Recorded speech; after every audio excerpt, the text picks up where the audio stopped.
First contact gone wrong. The massive crystalline ship materialized above Earth's atmosphere with the grace of a falling snowflake and the menace of an executioner's blade. Its surface caught the morning sunlight, fracturing it into rainbow patterns that danced across the International Space Station's hull. Commander Sarah Chen watched from the station's observation deck as humanity's first alien visitors positioned themselves with mathematical precision around her home planet. "Commander, we're receiving a transmission," Lieutenant James Park announced, his fingers dancing across the communication console. It's in perfect English, Chinese, Spanish, and about 30 other Earth languages simultaneously. Sarah straightened her uniform, knowing this moment would define humanity's future. "Put it through, Lieutenant." The voice that filled the command center was neither male nor female, neither warm nor cold. It simply was a perfect synthesis of sound that somehow managed to convey absolute authority without emotion. Species designation: human. Planetary designation: Earth. You are hereby notified of your incorporation into the galactic hegemony. Compliance is mandatory. Resistance is illogical.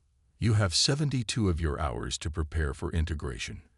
This message will not be repeated. The transmission ended as abruptly as it began, leaving the command center in stunned silence. Sarah felt the weight of every pair of eyes in the room turning to her. She was 42 years old, had commanded the ISS for 3 years, and had trained for every conceivable emergency. None of that training had prepared her for this. "Analysis?" she asked, her voice steady despite the hammering of her heart. Dr. Elena Vasquez, the station's xenobiologist, pulled up the sensor data. "The ship's composition defies our understanding of physics, Commander. It appears to be grown rather than built, using some form of programmable crystal matrix. Energy readings are off the scale. Can we communicate with them?" Sarah asked. Park shook his head. "They've closed all channels. It's like they've said everything they think needs saying." Sarah moved to the main viewport, studying the alien vessel. Something about its perfect symmetry bothered her. Every angle was precise, every surface flawless. It was beautiful in the way a mathematical equation was beautiful, cold, logical, and utterly without soul. "Get me a secure line to Houston," she ordered, "and wake up every scientist on this station. If we have 72 hours before, whatever integration means, then we're going to use every second." Within hours, Earth's response took shape. The United Nations Security Council convened an emergency session. Military leaders dusted off theoretical defense plans. Scientists worldwide collaborated through hastily established networks, and in a converted aircraft hangar in Nevada, a different kind of team assembled. Dr. Marcus Webb had spent his career studying human cognition and creativity. The 60-year-old neuroscientist had won the Nobel Prize for his work on lateral thinking and problem-solving. Now, as he stood before a holographic display of the alien vessel, he saw something others had missed. "Look at this," he said to the assembled team of military officers, scientists, and strategists. "Everything about their ship, their message, their approach, it's perfectly logical, mathematically precise. They announce themselves, state their demands, set a deadline. It's like they're following a script." General Patricia Morrison, head of the newly formed Earth Defense Council, frowned. "How does that help us? They clearly have technology that makes our best weapons look like stone tools." Webb's eyes lit up with the excitement of discovery. "Because perfect logic has a weakness, General. It's predictable. And if there's one thing humanity excels at, it's being unpredictable." The team spent the next day analyzing every aspect of the hegemony's approach. Linguists dissected their message, finding it remarkable not for what it said, but for what it didn't say. There was no attempt at persuasion, no explanation of benefits, no threats of consequences, just a statement of fact, as if Earth's compliance was a foregone conclusion. "They don't understand us," Webb concluded during a late-night strategy session. "They see us as another data point in their expansion algorithm. They expect us to behave rationally, to recognize their superiority and submit. "Maybe we should," suggested Director Raj Patel from the European Space Agency. "Their technology is centuries ahead of ours. What chance do we have?" Sarah Chen, who had been shuttled down from the ISS to join the planning, stood up. "With respect, Director, that's exactly the kind of thinking they expect. But humans don't just roll over when faced with impossible odds. We adapt. We improvise. We find another way." Her words sparked something in the room. Stories began flowing. David and Goliath, the Battle of Thermopylae, the Warsaw Uprising. Throughout history, humans had faced seemingly insurmountable challenges and found ways to overcome them, not through superior force, but through creativity, determination, and sheer stubborn refusal to give up. As the 48-hour mark approached, Earth's response took shape. Instead of the formal surrender or defiant military posturing the hegemony expected, they received something else entirely. At precisely 48 hours after first contact, every radio telescope, communication satellite, and transmitter on Earth synchronized. But instead of a message of submission or defiance, they broadcast something unprecedented. A cacophony of human expression. Music from every culture, poetry in every language, mathematical theorems mixed with children's laughter, philosophical debates intertwined with cooking recipes. Aboard the Hegemony command vessel, Overseer Zix 471 experienced something that its species had no word for: confusion. The Zephyrian's crystalline form flickered with discordant colors as it tried to process the incoming data. Analysis, it queried its subordinates. Unable to categorize, Overseer reported Analyst Vex 239.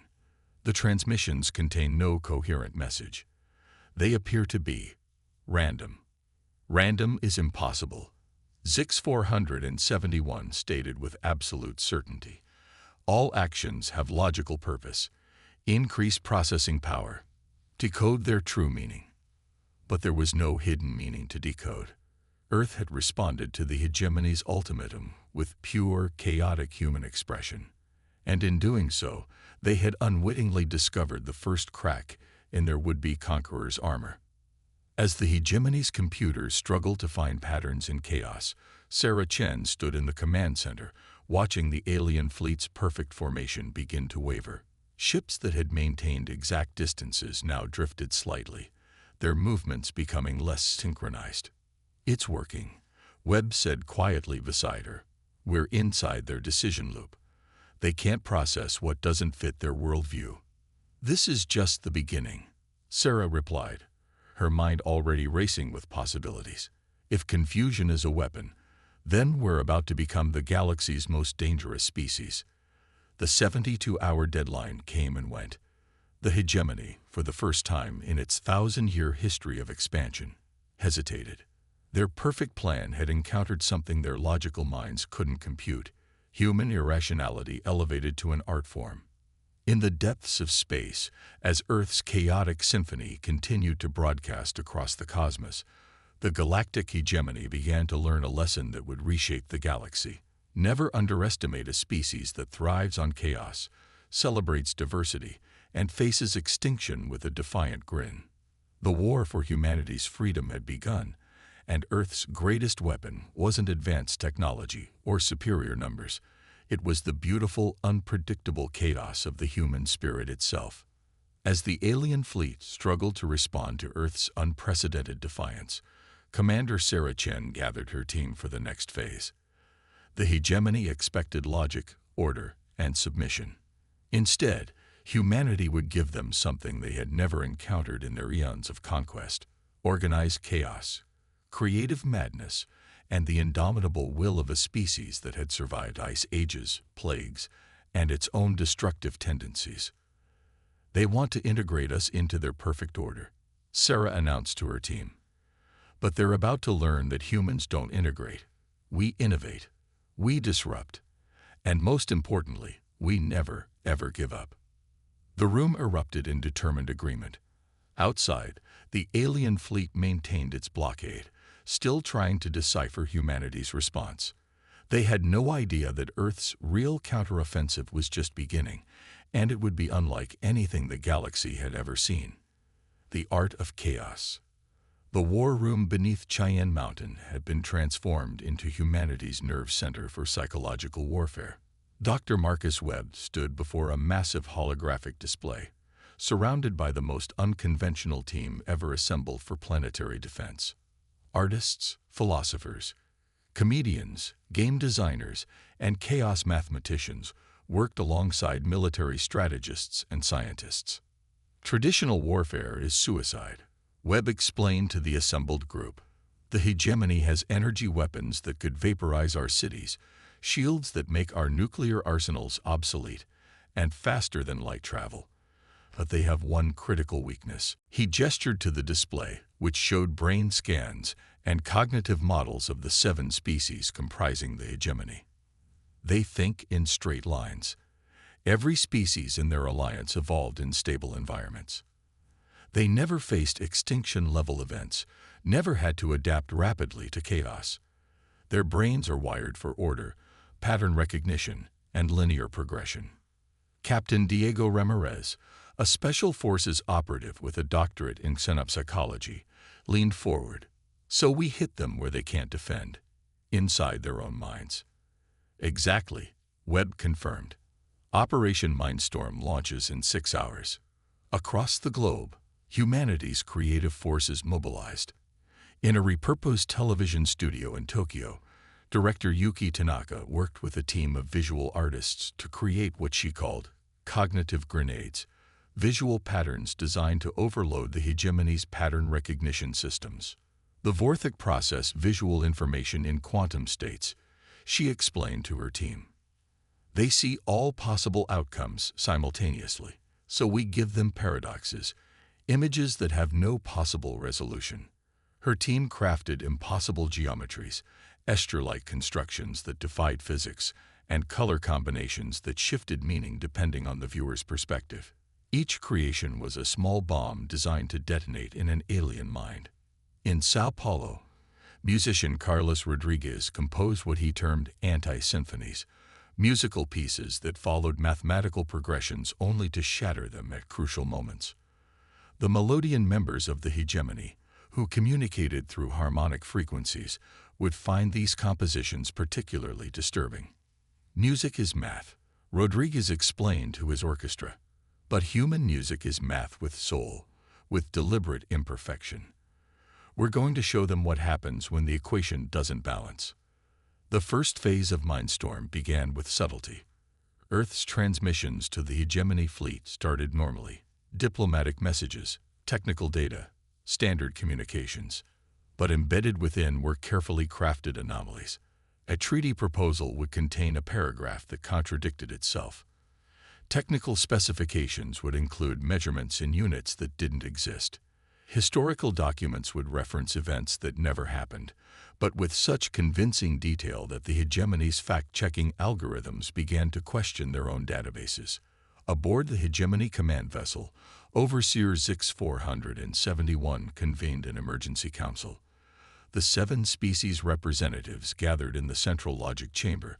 There forms a study in evolutionary diversity. The crystalline Zephyrians, the gaseous nebulae, the hive-minded collective, the aquatic tittles, the energy-based volts, the pattern-obsessed Vorthak, and the harmony-seeking melodians. The humans' responses defy classification, Zix 471 reported. Our integration protocol has never encountered such irregularity. Perhaps their translators are malfunctioning, suggested the tidal representative, its bioluminescent skin flickering with uncertainty. Negative, responded the collective, speaking in perfect unison through its 1,000 units. We have verified the accuracy of translation. The irregularities are intentional. The Vorthak delegates compound eyes swirled with calculations. Intentional chaos is a contradiction. Chaos, by definition, cannot be purposeful. But humanity was proving that assumption wrong. As the hours passed, the psychological assault intensified. Earth's media networks began broadcasting directly to the hegemony fleet, using frequencies they had decoded from the aliens' own transmissions. The hegemony's communication officers found themselves bombarded with human entertainment. Reality TV shows where logic was abandoned for drama. Comedy sketches that found humor in pain and absurdity. Horror movies that celebrated fear rather than seeking to eliminate it. Each transmission was selected to challenge a specific species' cognitive framework. Lieutenant Commander Ashish Singh coordinated the broadcasts from a bunker in Mumbai. The nebula value consensus above all else, she explained to her team. So we're showing them parliamentary debates where humans passionately disagree yet work together. It's breaking their conception of how decision-making works. The effects were subtle at first. Hegemony ships began to drift from their perfect formations. Response times to hails increased. Interspecies communication showed signs of strain as universal translators struggled with concepts like sarcasm, irony, and deliberate ambiguity. Dr. Webb monitored the aliens' reactions from his command center. "We're seeing the first cracks," he reported to General Morrison. "Their decision-making processes are slowing. They're dedicating increasing computational resources to understanding our pattern. But there is no pattern. That's the pattern." The second phase of Mindstorm escalated the assault.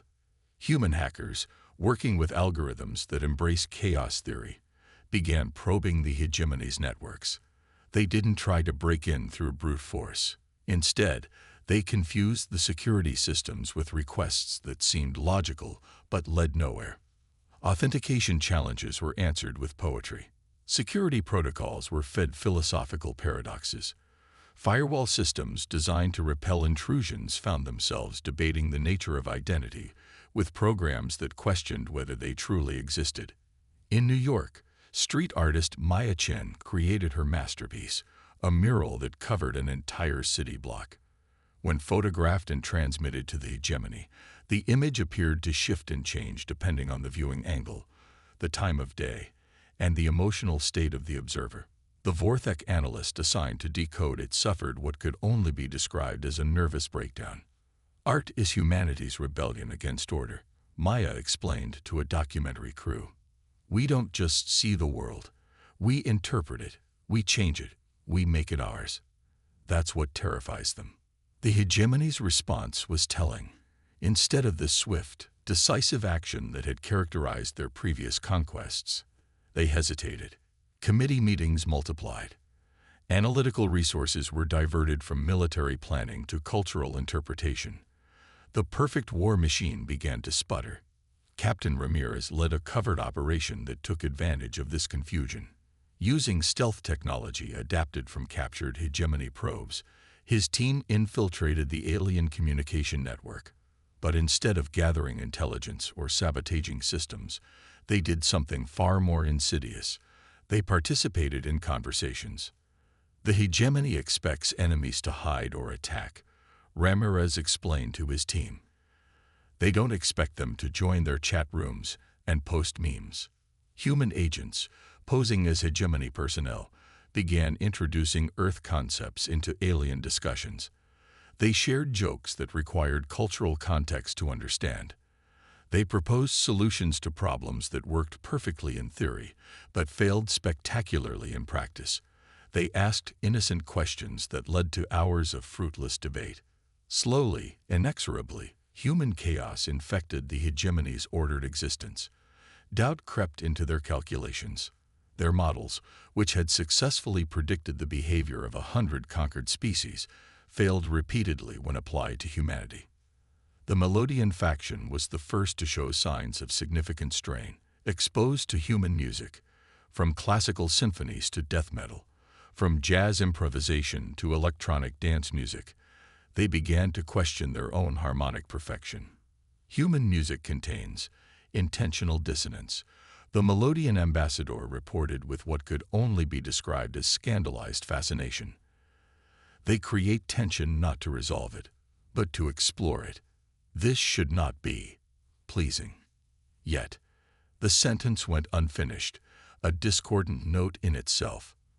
By the end of the second week, the hegemony blockade, while still physically intact, showed signs of psychological fracture. Ships from different species began to cluster together rather than maintaining integrated formations. Communication between factions decreased. The unified front that had conquered 1,000 worlds was developing cracks. In Earth's command center, Sarah Chen reviewed the latest intelligence reports with satisfaction tinged with caution. "We're under their skin," she told her staff. "But we can't let up. A confused enemy is dangerous. A desperate one is deadly." Dr. Webb nodded in agreement. "Phase 3 begins tomorrow. If they thought human creativity was disturbing, wait until they experience human madness." Outside, the night sky still glittered with alien ships. But for the first time since their arrival, the formation wasn't perfect. Some vessels had drifted from their assigned positions. Others pulsed with colors that didn't match their fleet standards. Humanity had found its weapon against impossible odds. Not super science or military might, but the one thing Earth had in abundance: the beautiful, terrifying chaos of human imagination. The battle for Earth's freedom was far from over. But the tide was turning. The hegemony had come expecting to fight a war. Instead, they found themselves trapped in a species-wide practical joke, a cosmic prank that challenged everything they thought they knew about reality. As the alien fleet struggled to restore order, Earth prepared for the next phase. The hegemony wanted to integrate humanity into their perfect system. Humanity had other plans: to disintegrate the system itself, one paradox at a time. The war for the galaxy's future had become a battle for its sanity, and in that kind of conflict, humanity had the home advantage.